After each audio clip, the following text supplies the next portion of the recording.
And when we have that perspective, when we realize that we're being buoyed up and carried out of the waters, the stormy waters of chaos and secularity and meaninglessness by this ship of the Sunnah, then inshallah, when we have that perspective, we will be less inclined to fight with our crewmates, because the fact that somebody is afloat with us is a sure sign that on some level he is pleasing to Allah subhanahu wa ta'ala, because we are resurrected according to our intentions, and that people often who are victims of severe error are excusable, because if you look at it, it's not their fault.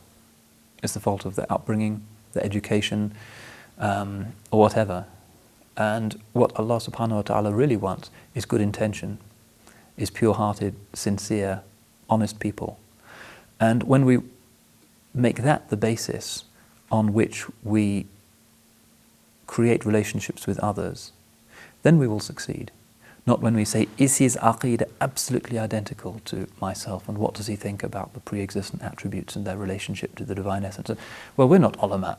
We can't arbitrate and say, these ulama are right and these ulama are wrong, because that's for the ashab al-tarjih, which is a very high level of ijtihad. If everybody says, I'm a mujtahid and I can say these ulama are right and these ulama are wrong, chaos will ensue. If everybody's a qadi and everybody's a mujtahid, we don't need ulama. But what we can be certain of is that al-qalb al-salim is important. Allah says that what matters at the Yawm al-Qiyamah will be man ata Allah bi qalbin salim, the one who comes to him with a sound heart. And when we detect, as intuitively as human beings we should be able to, the presence of a sound heart, of a decent, good intention in somebody else, then that's a person we can work with. And as for the details of fiqh and how I hold my hands in the prayer, well, that's for the ulama, and there are different ijtihads, and they're the ones who are accountable to Allah subhanahu wa ta'ala. I'm not answerable if I don't know the 600 or 700 dalils that might be behind every single detail of the salat. Allah's mercy has dispensed me from that.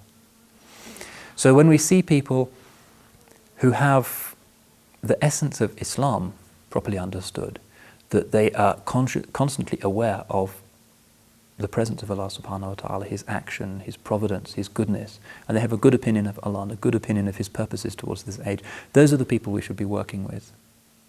But if we're constantly so nervous about our own identity and convinced that what's required in our age is complete perfection, not just in ourselves but in others, then we'll just be like communities in a state of Brownian motion, individuals moving at random away from each other, towards each other, but there's no coherent substance there.